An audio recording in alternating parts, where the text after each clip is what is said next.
El tema a discutir en el día de hoy es un artículo que se denomina mortalidad asociada a anomalías congénitas gastrointestinales. Está coordinado por el doctor Pablo Lobos, médico de planta de nuestro hospital, por Pedro Mercado, actual jefe de residentes, Joaquín Camacho, residente de tercer año, y quien les habla, Ignacio, residente de segundo año. Como disparador, planteamos un caso clínico de una paciente con diagnóstico de gastrosquisis, nacida de término de 39 semanas de edad gestacional, nació por parto vaginal posterior a una ruptura prematura de membranas, derivada del interior del país, con 24 horas de vida, con un peso de 2.300 gramos, nació con un Apgar 7,8, sin diagnóstico prenatal de gastrosquisis. La madre, de 29 años, segunda gesta, con un aborto como antecedente. La paciente ingresa ventilando aire ambiente, estable hemodinámicamente, con vísceras envueltas en bolsa plástica, que según refieren los médicos que la recibieron en ese momento, impresionada de poca esterilidad, posterior a un viaje de muchas horas del interior del país. El laboratorio de ingreso, como ven, paciente ingresó con un ionograma alterado, con una función renal también alterada. Posterior a ello, luego de la recepción en la neonatología, se decide la corrección quirúrgica en quirófano, donde se observó un defecto de aproximadamente 2,5 centímetros. No se evidenció en ese momento ninguna atresia, ninguna estenosis, ni perforación agregada. El paciente tenía protruido el intestino delgado y el colon, y luego del cierre, que fue sin dificultad, la presión intraabdominal era de aproximadamente 10 centímetros de agua. En el postquirúrgico inmediato, esta cirugía fue durante la madrugada, el postquirúrgico inmediato, al día siguiente, la paciente intercurrió con deshidratación hiponatrémica, hipercalemia, hipocalcemia, acidosis metabólica, manteniendo lo que traía luego de la derivación. Además, comenzó con requerimientos de inotrópicos y en el aspecto quirúrgico tenía una sonda nasogástrica con débito bilioso y se medicó con piperacillina tazobactam. En el segundo día de posoperatorio, la paciente persiste con acidosis metabólica que requirieron correcciones del medio interno. Eh, Además, estaba en shock con requerimientos de inotrópicos, volumen, albúmina. Presentaba una PCR de 126 y tenía nuevos cultivos, más el antibiótico que les comenté previamente. En el día 3 de postoperatorio, la paciente requirió inotrópicos en ascenso, se rotó el antibiótico, requirió transfusiones tanto de glóbulos rojos como de plaquetas, y del aspecto quirúrgico el abdomen tenía una presión abdominal normal y continuaba sin tránsito. En el día 4, de saturación sostenida, un estado ácido base alterado, con una acidosis refractaria, requirió recambio de la modalidad de la ventilación invasiva a BAFO. El paciente se encontraba con una insuficiencia renal aguda, acidosis refractaria, hipotensión, distrés respiratorio, plaquetopenia, y al día siguiente intercurren nuevamente con desmejoría respiratoria, paro cardiorrespiratorio, que se logra reanimar en un primer momento, con posterior neumotórax del lado izquierdo, como pueden ver en la imagen de la derecha, que se drena, pero posteriormente continúa en un shock refractario sin responder a drogas ni volumen, por lo que fallece. En resumen, presentamos paciente con una gastrosquisis simple, sin diagnóstico prenatal, derivada en mal estado general, que intercurre con un shock séptico y falla multiorgánica, y fallece. Luego del caso disparador, presentamos primero un artículo complementario. Este artículo fue presentado en el Seminars of Pediatric Surgery, y se denomina Manejo de los infantes con gastrosquisis en lugares de bajos recursos.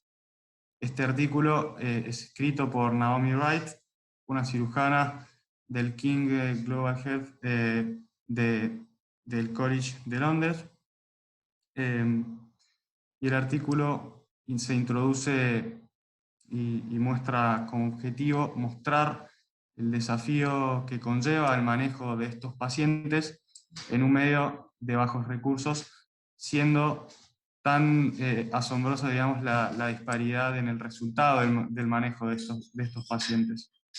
Los desafíos que plantea son el diagnóstico prenatal, un parto programado en un centro de tercer nivel, el manejo adecuado y seguro, la reducción posterior y el cierre, digamos, con el cuidado postquirúrgico y la alimentación parenteral.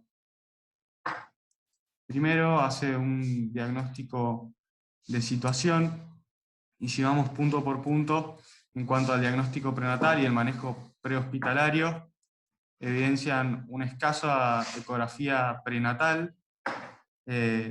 Dentro de estos pacientes diagnosticados, la gran mayoría nacen en un centro de primero o segundo nivel, con posterior demora en la derivación para el manejo quirúrgico adecuado, un centro de mayor complejidad, lo que lleva a un aumento en el riesgo de hipotermia, hiponatremia, coagulopatía y shock. Luego, al ingreso a un centro de mayor complejidad, en general estos pacientes se internan fuera de las unidades de cuidados intensivos neonatales, porque por ejemplo en muchos casos no hay lugar o mismo no tienen, y hace que sean manejados por ejemplo, enfermeros no especialistas.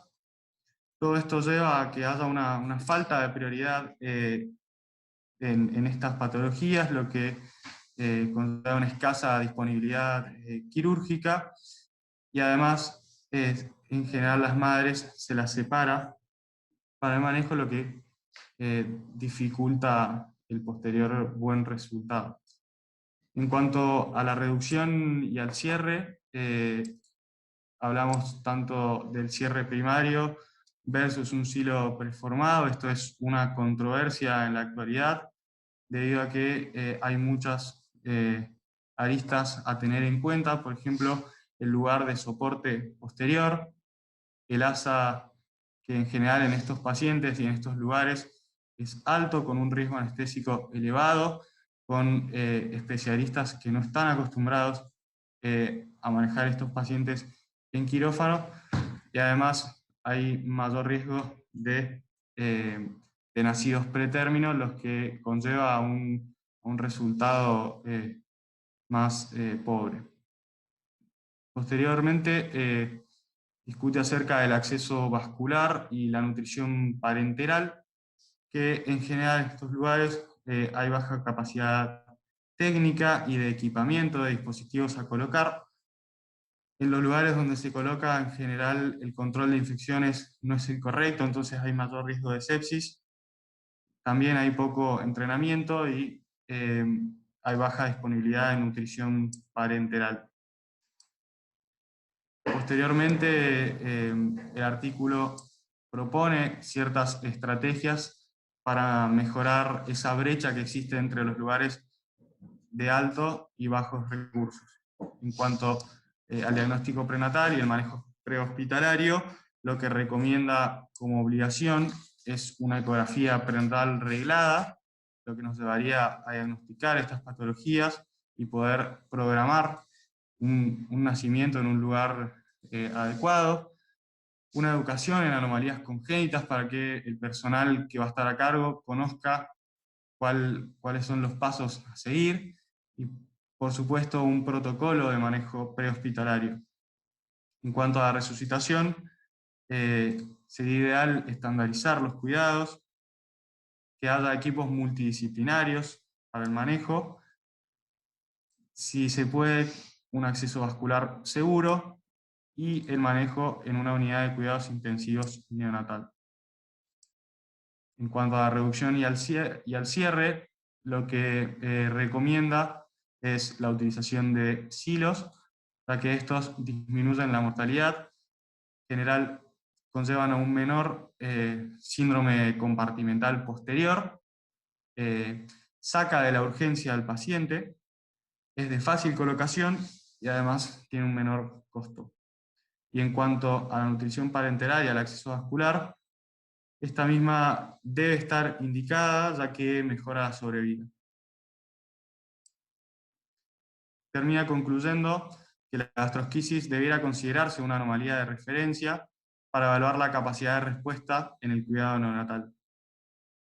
Bueno, en cuanto al artículo principal, presentamos un artículo publicado ahora el 13 de julio, se publicó online en el Lancet, que se denomina mortalidad a partir de malformaciones, anomalías congénitas gastrointestinales en 264 países, en 264 hospitales, en 74 países de medianos, altos y medios recursos. Y esto lo escribió Naomi Wright junto con un grupo colaborativo internacional de todo el mundo, del cual formamos parte, junto con el doctor Lobos como líder de Argentina. Bien, el trasfondo de este artículo parte de la base de que las anomalías congénitas son la quinta causa principal de mortalidad en niños menores de 5 años a nivel mundial. Es por esto que la Comisión Lancet sobre Global Surgery, que se creó en 2014, que es un equipo multidisciplinario que se enfoca en la prestación de desarrollo y gestión de asistencia sanitaria, educación, trabajo, economía y finanzas a nivel mundial, con representación en varios países, se planteó el objetivo de desarrollo sostenible, que es el objetivo, lo llamaron Objetivo de Desarrollo Sostenible 3.0, que es poner fin a las muertes evitables de recién nacidos y niños menores de 5 años de edad. Y para lograrlo, ellos postulan que deben identificarse y cuantificarse las muertes evitables por anomalías gastrointestinales a nivel mundial. Entonces el objetivo, digamos, con este trasfondo, el objetivo del estudio fue comparar prospectivamente los resultados de las 7 anomalías congénitas gastrointestinales más comunes, que son estas que se pueden ver en la lista de abajo: la 3 esofágica, la hernia diafragmática, la 3 intestinal, la gastrosquisis, el onfalocele, la malformación anorrectal y el Hirschsprung, en países de ingresos bajos, medios y altos, según la clasificación del 2018 del Banco Mundial, para luego poder identificar los factores asociados con la mortalidad y poder hacer algo al respecto, o proponer soluciones. Con respecto a los materiales y métodos, se trató de una cohorte prospectiva multicéntrica internacional de pacientes menores a 16 años en primera consulta por las malformaciones congénitas ya mencionadas, y se lo siguió por un periodo de un mes desde la cirugía o desde la admisión si no eran operados. El periodo de estudio fue desde octubre de 2018 a abril del 2019. El estudio incluyó 264 hospitales, 9 de países de ingreso bajo, 166 de ingreso medio y 89 de ingresos altos. Y la distribución puede verse en el mapa, incluyeron 74 países.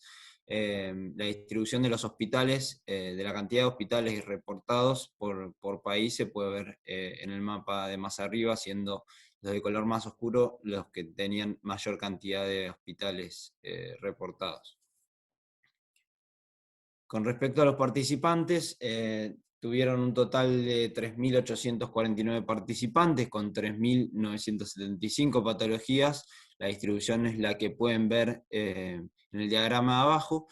2.230 eran de sexo masculino, un 58%, los neonatos representaron el 90% de los participantes del estudio, y el otro 10% osciló entre 29 días a 15 años, y la edad gestacional rondaba, digamos, la mediana rondaba en 38 semanas con un peso de 2,8 kilos. Previo al estudio, para los pacientes enrolados se le pedía los datos demográficos, la atención prenatal, ecografía materna y el diagnóstico, en qué momento se realizaba, qué tipo de parto presentaba la madre, el transporte al centro de cuidado, si en ambulancia o por el paciente, por los propios medios del paciente, la condición clínica del paciente a su llegada a la institución, si requirió reanimación, es decir, requerimiento de antibióticos, líquidos intravenosos o calentamiento. El estado clínico del paciente al momento de la cirugía, según la clasificación, la puntuación ASA, es la clasificación de americana de anestesiólogos, la existencia o no de un checklist prequirúrgico, la experiencia del cirujano y el anestesista, y los cuidados perioperatorios, que incluían la ventilación, los accesos intravenosos, como ya mencionamos, la nutrición parenteral, la transfusión de sangre y los antibióticos.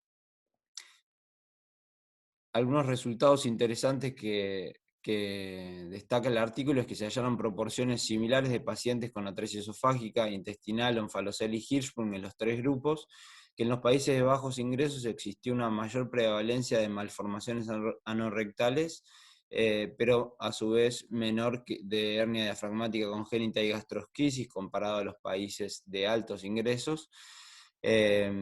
Esto quizás uno lo podría esperar, pero existió una mayor proporción de pacientes que intercurrieron con sepsis, hipovolemia y hipotermia en países de ingresos bajos y medios. Con respecto al diagnóstico prenatal, menciona que en los países de bajos ingresos, este diagnóstico fue de un 9,7% de los pacientes se diagnosticaron prenatalmente, contra un 28% en países de ingresos medios y un 56% en países de altos ingresos. A su vez menciona que el 80% de los pacientes en países de bajos ingresos nacieron por parto vaginal, contra, en realidad compara otro porcentaje, pero un 47, casi 48% y un casi 46% en países de medio y alto ingreso nacieron por cesárea. Y también menciona un dato bastante alarmante, que es que únicamente el 60% de los pacientes en países de bajos ingresos recibieron anestesia general. Un 34% porque no se operaron directamente, pero comparado con 80% en los países de ingresos medios y 86% en países de altos ingresos, es una diferencia bastante significativa. Además menciona que con respecto al checklist de seguridad prequirúrgico, este se usó únicamente en el 33% de los casos en países de bajos ingresos, contra un 62% y un 83% en medios y altos.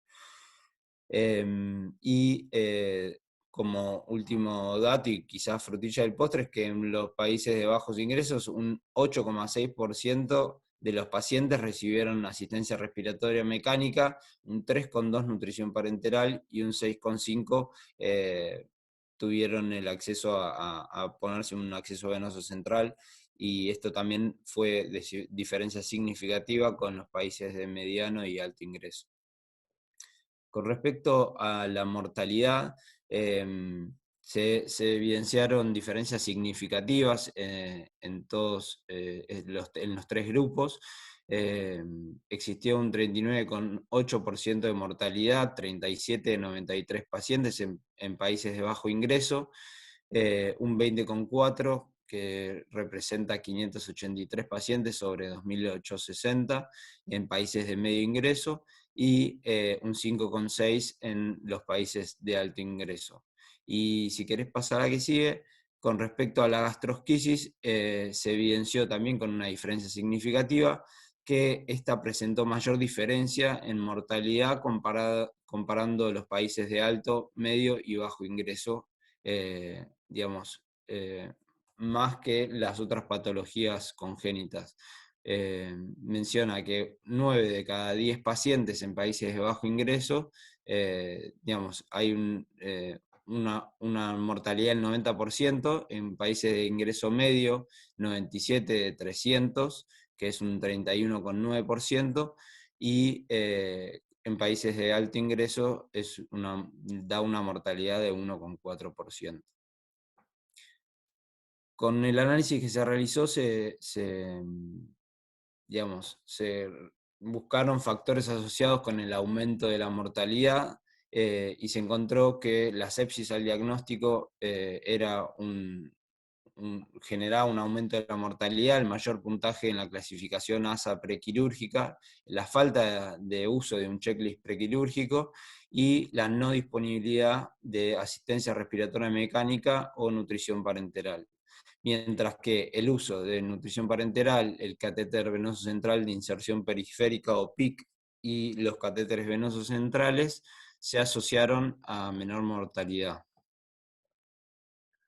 Bueno, acá es un poco más de lo que obtuvieron en los resultados en cuanto a la ecografía prenatal, tanto con o sin diagnóstico de la patología, pero pacientes a las que se le haya realizado ecografía prenatal, vemos que en países de altos recursos hasta 96,4% de las pacientes se le realizó, tanto que en los países de bajos recursos tuvimos un 64,5%. En cuanto a la mortalidad intrahospitalaria, que es un poco más de lo que venía hablando Joaquín antes, acá vemos en el recuadro verde de la izquierda cómo están estratificados según países de altos, medianos y bajos ingresos, la mortalidad, que es del casi 40% en países de bajos recursos y 5,6% en los de altos. Y después, en cuanto a las patologías, en cuanto los dividen por patologías, pues la anterior, por favor, vemos que tanto la gastrosquisis, como mostró Joaquín antes, la atresia esofágica y la atresia intestinal fueron los que más variaron en cuanto a la distinta clasificación de los países, siendo la gastrosquisis el que más variaba de todos, donde se mueren 9 chicos de cada 10 en los países de bajos recursos, y en los países de altos recursos se muere cerca de 1 cada 100. Y también un dato a mencionar de la mortalidad es que el 98,2% de todos los muertos fueron neonatos. Ahora sí, la siguiente. Ahí está. En cuanto a la mortalidad, entonces la vieron que es claramente relacionada según los ingresos del país, inversamente, ¿no? Entonces, en los análisis multivariados, vieron que en cuanto enfrentaban los países de bajos recursos contra los de altos recursos, había un riesgo relativo de morir de 2,78, y entre los de medianos y altos recursos un riesgo relativo de 2,1. Y también acá están, bueno, nuevamente los factores que aumentaban y disminuían la mortalidad según el estrato de ingreso de los países.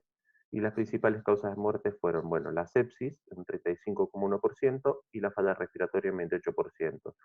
Y esto, obviamente, más en los países de medianos y altos recursos, desde los medianos y bajos recursos, perdón, contra los de bajos, contra los de altos. Pon la que sigue, por favor.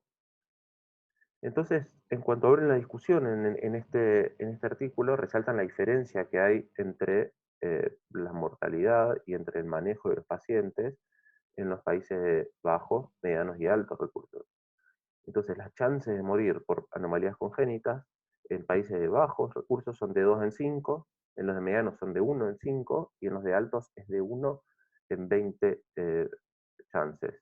Por lo cual, hacen hincapié en la desigualdad que hay a nivel global en cuanto al cuidado de los pacientes. Y se ve la cirugía neonatal, más que nada la cirugía pediátrica, como una prioridad que está básicamente negada, o que no se le da la importancia que tiene que tener en cuanto a salud pública globalmente. Entonces, se ve que en los países de bajos recursos no están los componentes del cuidado que sí hay en los de altos recursos, como el diagnóstico prenatal, el nacimiento en un centro que tenga cirugía, la resucitación efectiva, la transferencia en ambulancia y transferencia a tiempo, el uso de checklists, el anestesiólogo en la cirugía, y recursos básicos de cuidado neonatal, de terapia neonatal, como el ventilador mecánico, los catéteres venosos centrales y la parenteral. Y en cuanto al diagnóstico prenatal, si bien se realiza en muchos países de bajos recursos, no se llega muchas veces a un diagnóstico, también resaltan la importancia del mismo en cuanto a la derivación temprana para evitar el deterioro clínico del paciente, que de esto vamos a hablar en la que sigue, donde estos indicadores de pobre condición clínica, que está obviamente asociada a más mortalidad, son la sepsis, un mayor ASA, que se vio que en los países de bajos recursos, los países directamente con mayores ASAs no reciben tratamiento, porque de hecho encontraron pacientes con ASAs más bajos, la transfusión de glóbulos rojos y la asistencia respiratoria mecánica. También vieron, y es llamativo, cómo la mayoría de los pacientes con malformaciones congénitas en los países de bajos recursos son derivados de otros centros, no es que nacen en los centros ya quirúrgicos. Y una de las cuestiones que se debería hacer hincapié es la necesidad de mejorar el recurso humano, tanto para la derivación o para la atención de los pacientes en los centros más periféricos, porque los pacientes en países de bajos recursos viajan más distancia y tardan más, y generalmente esos transportes se hacen en un transporte personal, no en una ambulancia, entonces ahí se ve la necesidad de una mejora en cuanto al transporte. En cuanto a la condición clínica de los pacientes, también claramente es crucial para mejorar la mortalidad en estos países, donde lo que habría que hacer es la necesidad de mejoras en la resucitación. Porque se vio que pacientes que tenían sepsis no se les dan antibióticos, o pacientes con hipovolemia no se los resucitaba, o con hipotermia no se los calentaba, básicamente. Estos son todos datos que se fueron viendo dentro del mismo trabajo. Y otros en cuanto a la falta de anestesiólogos que ya vimos que nos dijo Joaquín antes. Y en cuanto a esto, hay algunas agrupaciones a nivel mundial, como Kids of War, que es una asociación no gubernamental, seteada en Escocia, que lo que hace es básicamente lo que hace es formar anestesiólogos y formar quirófanos a nivel mundial. Y en cuanto a las mejoras de las instalaciones de la terapia intensiva neonatal, se ha propuesto que son gastos bastante grandes, pero acá tenemos que verlo como que no son solo desde lo quirúrgico, sino cualquier chico con bajo peso, con prematuridad, eh, podría favorecerse de las instalaciones de la terapia. Y en cuanto a las clínicas quirúrgicas adecuadas, esto es que no necesita solamente haber cirujanos en todos los centros, sino, por ejemplo, con la utilización de silos preformados para la gastrosquisis, podemos tener un recurso de bajo costo y que disminuya la mortalidad. En cuanto a las limitaciones del trabajo, ellos hablan de que eligieron tan solo las malformaciones gastrointestinales más comunes, pero no todas las malformaciones que existen en los chicos. Y también habla de que en los pacientes de bajos recursos, países de bajos recursos, tuvieron como eh, una baja aceptación, digamos, fue tan solo un 2% de toda la muestra versus un 9% de países que conforman globalmente, pero de todos modos la mortalidad que se obtuvo era similar a la reportada. Por ejemplo, en cuanto a la gastrosquisis, en Uganda hay una mortalidad del 90% por gastrosquisis, en Zimbabue del 84%, así que estaban dentro de lo reportado.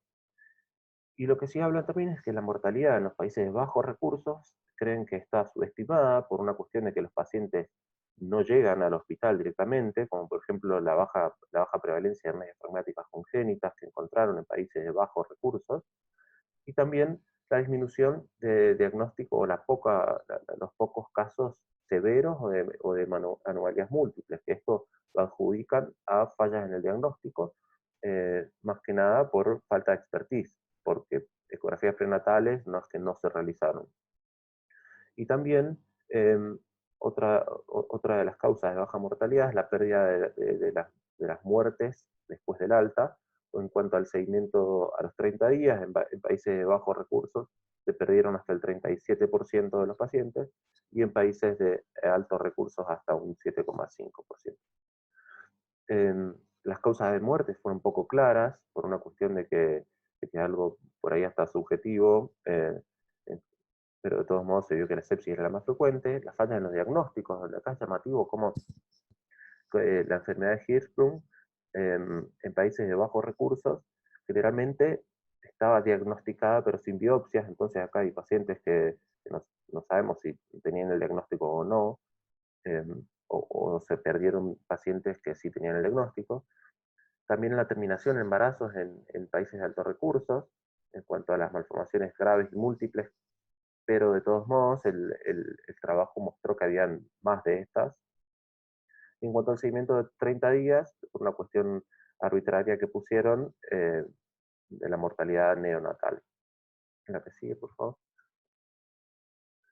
Entonces, concluyendo, se sabe que el objetivo de desarrollo sustentable 3.2 de terminar con las muertes prevenibles, tanto en neonatos como en pacientes menores de 5 años para el 2030, es prácticamente inalcanzable si no se toman medidas urgentes de cuidado quirúrgico neonatal en los países de bajos y medianos recursos.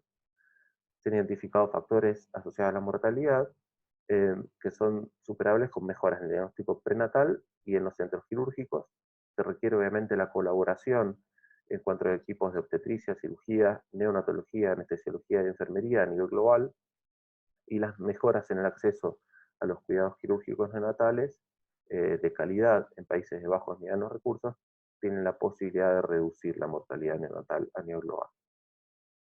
Así que ahora, bueno, no sé si abrimos la discusión para quien quiera decir algunas palabras. No sé, doctor Lobo, si... Buen día Pedro, buen día a los residentes que presentaron, a Joaquín, a Ignacio y a los que están presentes.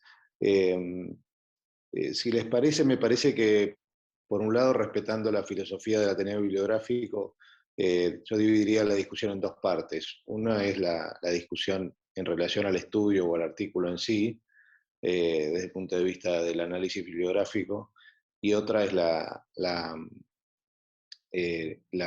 lo que podemos conversar sobre el tema que aborda el artículo. La verdad es que esta fue una experiencia interesante para nosotros como centro en nuestro aprendizaje en lo que es investigación clínica. Eh, el diseño del estudio fue un diseño realmente muy prolijo y que de entrada plantea un desafío muy importante, que era incorporar pacientes de todo el mundo, la mayor cantidad de pacientes posible, de 6 malformaciones congénitas distintas. Lo que ellos eligieron fue hacer formar grupos de colaboradores en los distintos hospitales, que no necesariamente tenían que ser cirujanos pediátricos, podían ser también neonatólogos o enfermeros incluso, anestesiólogos. Y la convocatoria fue totalmente abierta a nivel no solo de las sociedades científicas, pero también de las redes sociales y por diferentes vías. Con lo cual creo que eso implicó obviamente una estructura, que el King's College tiene una estructura de cirugía global con un grupo de trabajo, con fondos destinados a eso, y obviamente esto requiere de un equipo profesional, tanto desde el punto de vista del diseño, etcétera, como también después para el análisis estadístico de toda esta información. En lo que tiene que ver con el reclutamiento de los centros y demás, nosotros acá en Argentina lo que hicimos fue difundirlo un poco por las redes también y por los mailing que nosotros teníamos, y se presentó o se hizo una convocatoria a través de la Sociedad de Cirugía Pediátrica y de la Sociedad de Neonatología, en realidad el Comité de Neonatología de la SAP, invitando a todos aquellos que quisieran participar. Y dentro de todo creo que la convocatoria fue exitosa, porque nosotros logramos reunir 11 centros de 11 hospitales de Argentina, en total los colaboradores fueron 76, distribuidos entre todos esos hospitales, en 6 provincias distintas. Obviamente siempre se puede abarcar más, y en este momento lo que no tenemos es todavía información relacionada a los resultados específicos de Argentina, porque por una cuestión de protección de los datos, estamos en el proceso de pedir autorización a cada uno de estos 11 centros para que nos autoricen a pedir al grupo organizador la información de Argentina para poder hacer un subanálisis de nuestros pacientes. Para aquel que no lo tenga claro, Argentina es un país de medianos ingresos. Los países de medianos ingresos están divididos en altos, medianos ingresos y bajos medianos ingresos. Argentina es un país, según el Banco Mundial, de bajos medianos ingresos, y la mayoría de los países en Latinoamérica se encuentran en esta categoría de medianos ingresos. hasta donde yo recuerdo la última vez que miré la clasificación, no hay en Latinoamérica países de bajos ingresos y hay algunos países de altos ingresos. Con respecto al artículo, bueno, me parece que se han expresado en la diapositiva de las limitaciones. Creo que más importante que en proporción la cantidad de pacientes registrados en países de bajos ingresos es muy baja, son 93 pacientes en un global de 380, de 3.800 y pico de pacientes, casi 3.900 pacientes. O sea que son pocos. Por supuesto que para, como se dice vulgarmente, para muestra basta un botón, pero evidentemente alcanzó a ser significativo desde el punto de vista de la potencia estadística, pero vale la pena resaltar que hay una limitación ahí donde seguramente hay un subregistro de la realidad más fina en cada lugar y en cada país. Creo que esa es la limitación más importante, porque después la verdad es que cuando uno ve el análisis estadístico y demás, se ha podido hacer un análisis muy profundo, incluso desgranando o comparando las diferentes variables una contra otra, incluso para cada una de las patologías. No sé si hay los residentes por ahí que lo leyeron, bueno, todos los que han leído el artículo, el doctor Puyeval, el que lo veo ahí, o alguna de las otras personas que están en el auditorio que quieran hacer un comentario específicamente sobre la metodología y sobre el artículo en sí. Después, si quieren, pasamos a hablar del otro tema. Joaquín, Ignacio, ¿a ustedes les llamó algo la atención al leer el artículo y analizarlo? Hola, buen día. No, simplemente lo que sí es sorprendente es estos detalles que mencionaba de la nutrición parenteral, de los catéteres venosos centrales, incluso de la asistencia respiratoria mecánica que no está disponible, digamos, en algunos centros para manejar este tipo de patologías que creo que a todos nos agarraría piel de gallina si no pudiéramos contar con eso. Y después, si bien uno quizás ya va prejuzgando que va a existir una diferencia entre países de alto, medio y bajo ingreso, la verdad es que las diferencias son muy claras y bueno, y uno se pregunta cómo partimos desde acá también, ¿no? Porque está bueno mostrarlo y, digamos, mostrar la realidad en la que tenemos pero cómo empezamos a igualar esa desigualdad que existe a nivel mundial, qué nos cabe a cada uno desde nuestro lugar. Esa es una pregunta que es como difícil de responder, pero... Sí, había Héctor Santos quería hacer un comentario y el doctor Puyeval también. Héctor, podés abrir el micrófono. Bienvenido. Muchísimas gracias, Pablo. Buenos días. Mi nombre es Héctor Santos, soy cirujano pediatra de Guatemala. Gracias por estas invitaciones. Nosotros nos toca madrugar un poquito más. Son las 5 menos cuarto de la mañana y además soy un admirador de su lindo país. He estado varias veces, igual que Luis Mauricio, ahí con ustedes. He aprendido mucho. Muchísima gente de Argentina me ha enseñado de diversas formas. Y cuando yo leí este artículo, vi que es el Producto Interno Bruto que marca la distribución de los países. Yo no creo que haya sido, pero creo que para estandarizar está muy bien, pero probablemente no la mejor forma de dividir a los países, porque coloca, por ejemplo, a Argentina y a Guatemala en el mismo estatus, es decir, países de ingreso medio alto. Y yo que conozco algo muy poco, por supuesto, de algunos de los hospitales de Argentina, les puedo decir con certeza absoluta que el hospital italiano no tiene nada que compararse con el San Juan de Dios, que es donde yo trabajo, o el Garrahan, o el Hospital Gutiérrez con el San Juan de Dios. Por ponerles un ejemplo, recién operamos un paciente de una atresia de esófago hace unos días, todo nos fue muy bien en la cirugía, y hace 2 días nos hace un paro porque el ventilador se desconectó, no tenía un monitor. El monitor que utilizamos en esa unidad de cuidado intensivo neonatal era uno para 3 pacientes, la enfermera no estaba. No basta solo con un diagnóstico antenatal, por supuesto que eso es muy útil, pero aún entre los hospitales hay diferencias importantes que en muchos sitios no pasan. De tal forma que, si bien es cierto, estamos en la misma categoría con Argentina, hombre, Argentina y Guatemala somos 2 países totalmente distintos en la salud pública y en nuestra sobrevida. Lo que ustedes hacen es por mucho más de lo que nosotros hacemos en nuestro país, y eso marca de forma tajante las características de sobrevida de nuestros pacientes.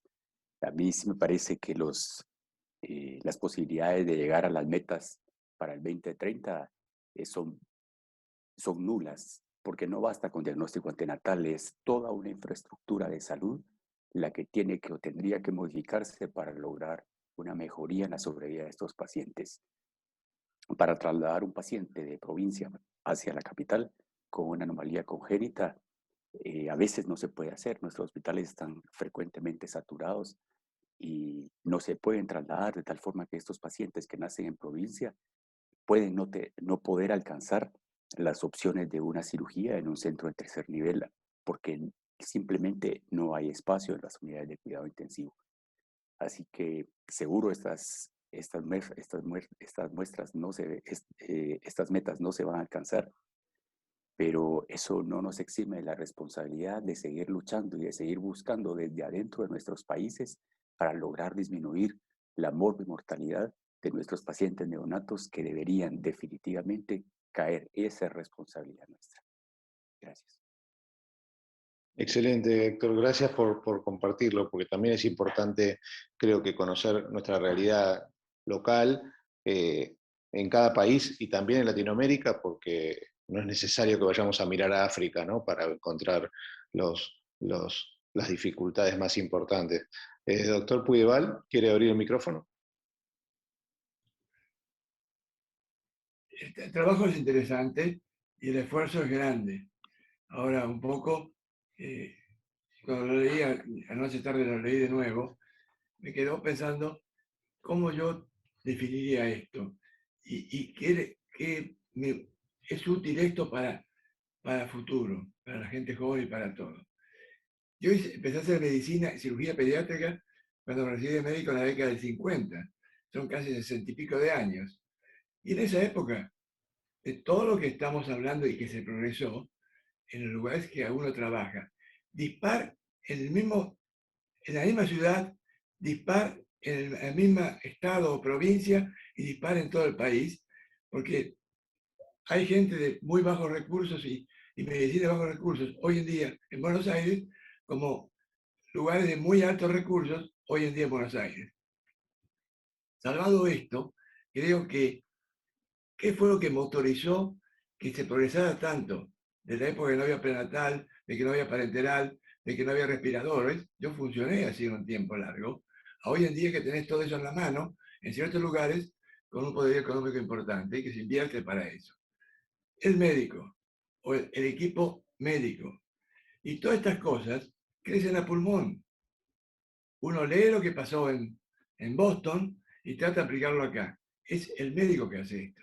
Y el trabajo, si yo le encuentro, uno tiene que criticar nada más que con fines constructivos. Yo le encuentro un problema de trabajo, es que no, digamos, pone, en un momento dado se menciona la formación del grupo tratante, médico, enfermera, todo sea. Es importantísimo, pero es difícil evaluarlo acá. Aún en el diagnóstico. Fíjate que hay patología que es visible y en los países de bajos recursos, por ejemplo, las malformaciones rectales se detectan tanto como en los países de altos recursos. Y es que ahí analizamos que es la falla médica.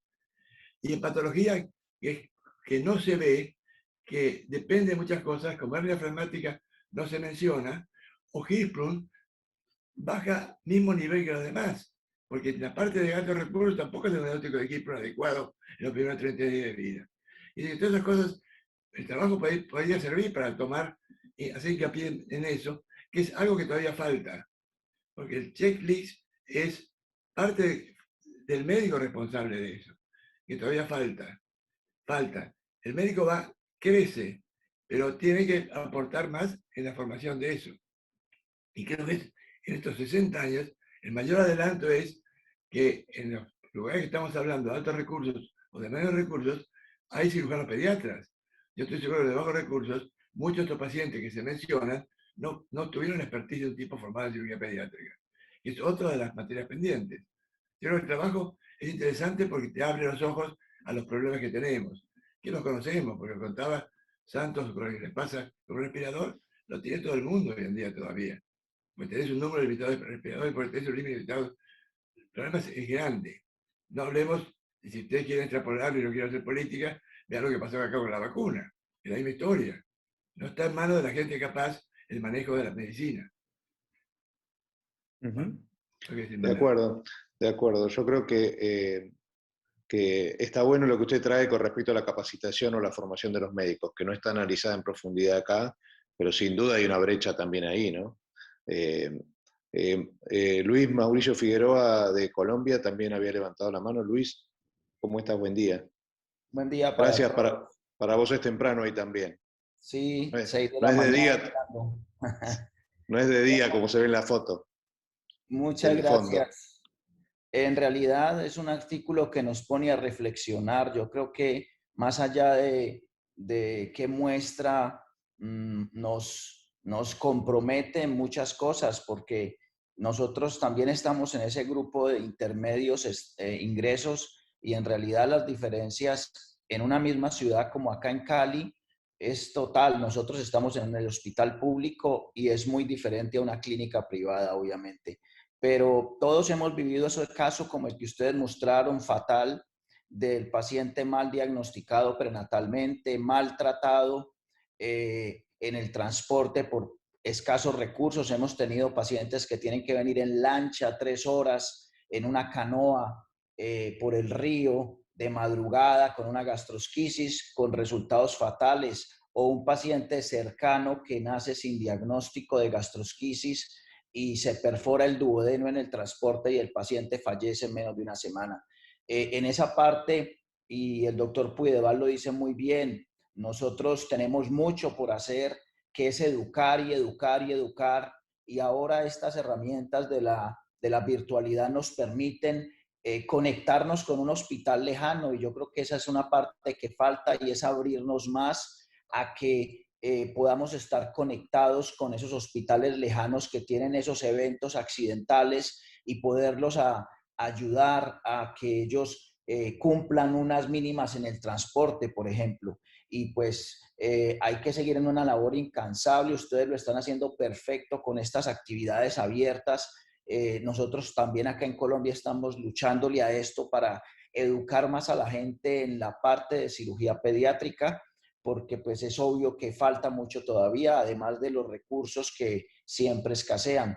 Pero en general yo creo que es más la reflexión del artículo, y acá en el seno de nuestro grupo, también en la universidad, estamos pendientes de analizar el artículo, como muy bien lo hicieron ustedes hoy, para sensibilizar un mayor grupo de personas con respecto a cómo no logramos en el 2030, pero pues por lo menos sí, nosotros estamos en gastrosquisis igual, un 30, un 35% de mortalidad aún, que sabemos que podemos impactarlo con más acciones que podamos hacer.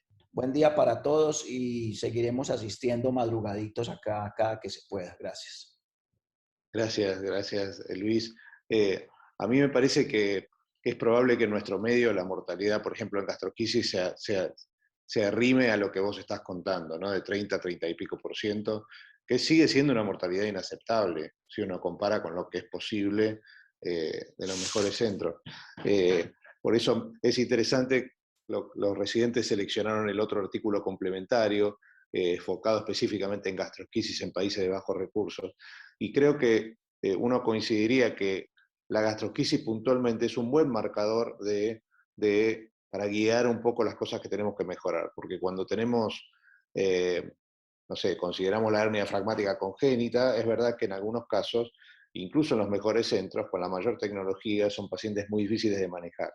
Entonces, es más difícil medir el impacto que uno puede lograr. Pero en la gastrosquisis, con algunas medidas de educación y demás, y de cuidado en relación al traslado, a cómo manejar las vísceras en el momento inicial y demás, se puede tener un impacto importante. Con respecto a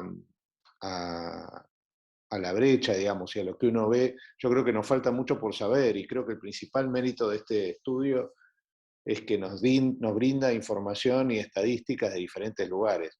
Y si ustedes buscan, entran al link, digamos, y buscan el artículo online, van a poder acceder a la data, a datos bastante finos con respecto a, por ejemplo, lo que mencionaba Puidoval del diagnóstico del Hirschsprung. A mí me impactó mucho cómo en países de todo el mundo se sigue haciendo, o se sigue asumiendo que un paciente tiene un Hirschsprung sin biopsia. Y entonces son pequeños ejemplos de cómo todavía las cosas se están haciendo, y lo que uno lee en los journals o escucha en los congresos, en la realidad muchas veces no es así. Entonces, tener estadísticas de diferentes situaciones o diferentes países creo que es muy importante para saber de dónde partimos. Entonces, si uno busca, por ejemplo, y se dedica a la atresia esofágica, en este artículo puede encontrar información muy interesante de diferentes aspectos relacionados al manejo de la atresia esofágica en diferentes lugares del mundo, que nos muestran un poco cuál es la realidad y a dónde uno tiene que enfocar las medidas de mejora, digamos. Hay algunos cirujanos también del interior del país, de Argentina y demás, no sé si alguien quiere hacer algún comentario más. Los residentes, estamos casi en tiempo, pero digamos, me parece que otra cosa que este artículo muestra es que hay mucho interés de parte de la comunidad de cirujanos pediátricos, sobre todo en Latinoamérica y especialmente en Argentina, de conocer más, de investigar, de participar en estudios de investigación. El registro de estos pacientes se hizo en una plataforma REDCap, que es una plataforma bastante amigable y relativamente fácil de manejar, que está disponible en general en las universidades, y que, digamos, no era un menor desafío completar toda la información que se pedía, y se pudo hacer, y hubo, por lo menos en Argentina, 76 personas que participaron en 11 hospitales, lo cual es por lo menos un punto de partida muy interesante para proyectos que podamos pensar juntos y que podamos llevar adelante. Básicamente se necesita ganas de trabajar, ideas y después tener la persistencia de poder llevarlos adelante. En este momento, Pedro Mercado, que está acá presente, y Rocío Budú, que es nuestra próxima jefa de residentes, están llevando adelante un estudio en Argentina que diseñamos también con una base en REDCap, tratando de conocer información específicamente sobre gastrosquisis, sobre algunos puntos que nos interesa conocer con respecto a lo que está pasando en Argentina. Creo que en ningún lugar podemos decir que estamos exentos de que esto no sucede. El caso que nosotros mostramos hoy es un paciente que nació en una provincia del interior del país, que tenía a 2 horas cirujanos pediátricos perfectamente entrenados para poder resolver una gastrosquisis. El paciente fue trasladado, llegó a las 24 horas de vida en muy mal estado clínico, y esto es algo que hoy en día no es aceptable. Que una gastrosquisis llegue al lugar donde va a ser tratado a las 24 horas de vida. Y creo que también nos plantea un desafío a los que estamos acostumbrados a hacer las cosas de otra manera, porque nosotros en el Italiano somos un hospital privado donde la mayoría de los pacientes tienen diagnóstico prenatal, y por ejemplo, quizá este paciente no tendría que haberse tratado con un cierre primario, porque es un paciente que llegó en muy mal estado clínico, que va a la madrugada al quirófano para operarse y que se hace un cierre primario. El paciente, como vemos en la evolución que se describió, nunca mejoró y finalmente fallece. Entonces nosotros también tenemos que cambiar un poco el enfoque mental en este tipo de pacientes, donde uno quizá no tiene que hacer lo mismo que hacen todos los pacientes, y probablemente ser más conservador o haber puesto un silo transitoriamente para que el paciente se estabilice y no someterlo a una cirugía que le agrega un factor de estrés importante. Bueno, creo que son todos temas que que todavía nos falta mucho por hacer y que por lo menos en lo que a cada uno de nosotros nos toca en nuestro lugar y en lo que hacemos, tenemos seguramente muchas cosas para mejorar. Y el principal desafío para mí es para los residentes y para la gente joven. Digamos, no hace falta pensar en irse a trabajar a Uganda para tener un impacto real en lo que uno quiere hacer. Digamos, lo primero que hay para hacer es conocer la realidad y hacer diagnóstico. Y todavía nos falta mucho de diagnóstico de por qué los resultados que tenemos están lejos de los que deberían ser. ¿Alguna otra pregunta, comentario? Ojalá que todos estos trabajos sirvan para que en un futuro cercano estas brechas, digamos, que existen, digamos, sean menores y que las cosas que uno denomina básicas, que por ahí es sorprendente, se hagan de forma correcta. En parte depende de nosotros, Ignacio. Yo creo que hay que aprender a medir mejor lo que está sucediendo y generar medidas que generen un impacto, que sea medible y que uno lo pueda mostrar, porque eso estimula a que otros hagan lo mismo. Bueno, muchas gracias a todos, especialmente a los que a todos, de una u otra forma madrugamos. Jefe, ¿quería decir algo más? ¿O era un saludo? Ok. No, quería saludar nomás. Gracias. Está bien. Como Gracias, buen siempre. día. Hasta luego. Adiós, buen Buenos día. días. Muchas gracias. Hasta luego. Hasta luego.